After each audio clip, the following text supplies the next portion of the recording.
Mano, o Corinthians se classificou para a final da Copa do Brasil e os rivais falaram tudo sobre isso. Vamos dar uma olhada. A classificação do Corinthians para a final da Copa do Brasil foi merecida. No cômputo dos dois jogos, o time paulista foi melhor. Soube controlar o Cruzeiro, especialmente depois que fez 1-0 no Mineirão, no jogo da quarta-feira. Praticamente não correu riscos e esteve até próximo de fazer o segundo gol. É verdade que na oportunidade picotou muito o jogo. Aliás, o árbitro Anderson Daronco já o faz naturalmente, mas é uma estratégia de jogo. O Cruzeiro é um time melhor. O Corinthians usou as armas que tinha. E teve um enorme poder de recuperação nesse jogo em Itaquera no domingo.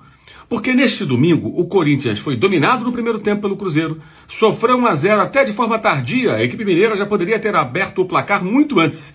E levou 2-0 já no comecinho do segundo tempo.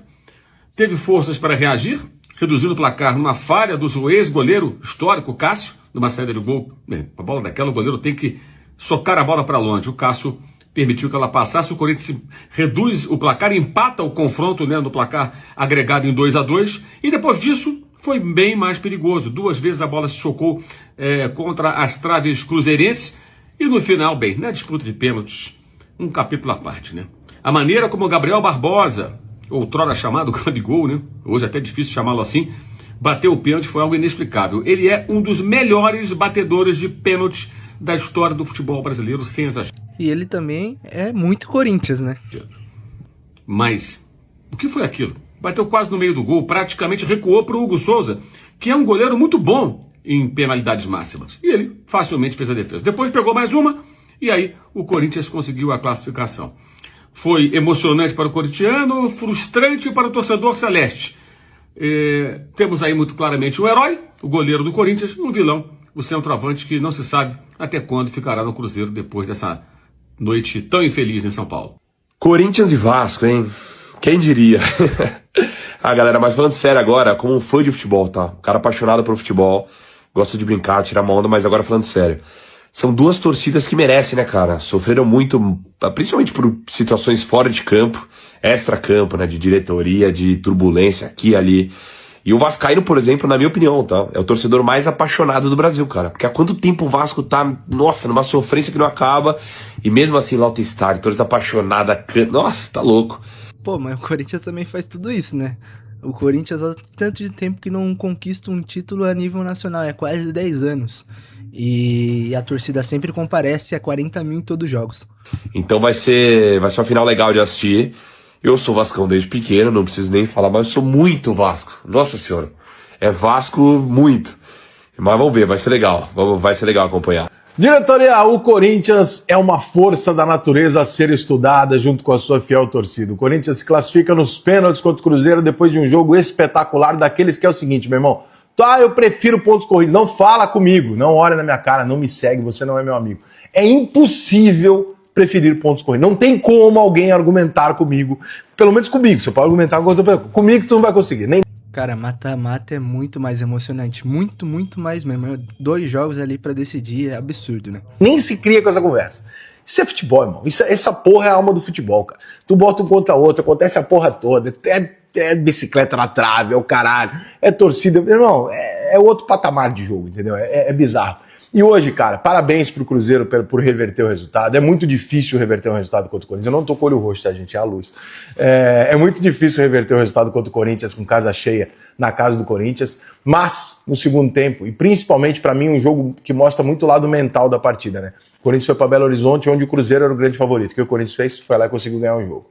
O Corinthians se torna um favorito. O Cruzeiro é melhor do que o Corinthians. O Cruzeiro vai e consegue reverter o jogo dentro da Arena Corinthians, E aí, quando o Corinthians ele passa de novo, não tem nada a perder, ele volta a assumir a condição de jogar por vencer o jogo sem ter nada nas mãos. O Corinthians não lida bem com o fato de ser favorito, porque esse time do Corinthians não funciona dessa maneira. Durante o ano inteiro, o Corinthians foi extremamente irregular. Eu não acho o time do Corinthians fraco, como muita gente acha, não.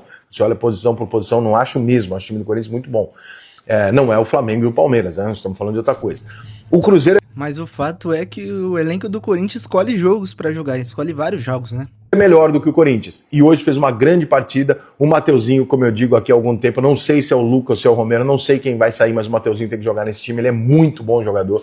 mudou o time do Cruzeiro. O Cruzeiro fez um grande jogo, mas no final das contas, se você pegar os dois jogos e falar, cara, foi injusto, foi justo, foi mão do Depay, cara, é o detalhe. Não importa para que lado caísse. Se desse Cruzeiro, era justo. Se desse Corinthians, era justo também. O ponto final talvez seja olhar para a torcida do Corinthians, para o ambiente gerado, não só em Belo Horizonte, onde torcidas visitantes normalmente cantam muito e ajudam muito porque só vão os fanáticos, mas em casa e tal, e você olhar e falar, cara, eu não sei se o time do Corinthians merece mais do que o Cruzeiro, mas pouquíssimas coisas no futebol são menos indiscutíveis do que o fato de que a torcida do Corinthians normalmente acaba merecendo qualquer tipo de classificação ou título, porque o que esses caras fazem é putaria. Parabéns, Corinthians, pela classificação, parabéns, Cruzeiro, pela grande campanha. Termina o ano sem nada, mas com uma perspectiva futura gigantesca, né, por uma reconstrução que está chegando no momento, já de ganhar um título, tenho certeza disso. Não sobra nada pro Betinho. Nunca sobra absolutamente nada para o Betinho, né? Duas opções para o São Paulo e para a pré-Libertadores, duas opções, né? Ou o Corinthians ou o Cruzeiro serem campeões da Copa do Brasil. Os dois favoritos, né? Na teoria seria algo fácil de acontecer, né? Mas como é pro São Paulo, como é a favor do São Paulo, é óbvio que não ia acontecer. Os dois foram eliminados. Sim, né? O Gabigol Pô, secaram tanto, né, que não teve jeito. fez o favor de eliminar o Cruzeiro. O Fluminense foi eliminado pelo Vasco. Também nos pênaltis.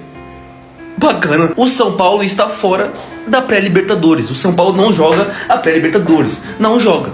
Vai jogar a Sul-Americana, a segunda divisão da Libertadores. É triste, tá? Isso daqui pra mim é triste. Quero saber quem que foi pior cobrando pênalti. Vocês coloquem nos comentários. Gabigol ou Canóbio? O que foi essa merda que o Canóbio fez? O cara chutou mascado no meio. Porra, o Léo Jardim defendeu de joelho. Eu nunca tinha visto isso na minha vida. Enfim, o que resta agora para nós, torcedores do São Paulo, é torcer para o Corinthians. Sim, né? Porque se eu torço pro Vasco, o Corinthians ganha, né? Pra tudo que eu torço dá errado. Então eu vou fazer ao contrário, eu vou fazer uma teoria agora. Eu vou torcer pro Corinthians, pro Vasco ser campeão. Corinthians e Vasco da Gama na final da Copa do Brasil. É por isso que essa competição é tão mágica, tão fantástica. Quem projetaria isso lá atrás? E eu vou te falar, não precisa nem tão longe. Não estamos nem falando de início de competição. Quem projetaria isso até na semifinal? Muita gente colocava o Cruzeiro atropelando no Campeonato Brasileiro contra um Corinthians em crise financeira como grande favorito. Podia ser mesmo, mas deu timão nos pênaltis e foi curioso, né? Porque o mesmo enredo que aconteceu, né, no jogo entre Cruzeiro e Corinthians, aconteceu no jogo do Vasco. Corinthians venceu o primeiro jogo, Vasco também. Cruzeiro buscou, Fluminense também. E nos pênaltis passaram os alvinegros. E agora, meu amigo, a gente vai ter essa final mística entre duas equipes que já viveram, óbvio, melhores momentos, principalmente quando se sagraram campeões da Copa do Brasil pela última vez. O Corinthians iniciou aquela sua trajetória vitoriosa de 2009 a 2013, justamente com uma Copa do Brasil conquistada com o Ronaldo. E o Vasco da Gama foi campeão da Copa do Brasil justamente em 2011. Fizeram final de Mundial. E agora o Vasco, né, cara, quer se livrar de qualquer lembrança ruim nesse confronto, seja em decisões, Cara, eu acredito que vai ser um jogaço. ações de queda. O copeiro Fernando Diniz faz a diferença. Eu te pergunto, quem é que é o favorito nesse confronto entre Vasco e Corinthians? Pela força do time, é o Corinthians? É o Timão? E fala com sinceridade, quando esse caminho aqui se desenhou, você projetava essa final? Comenta aí.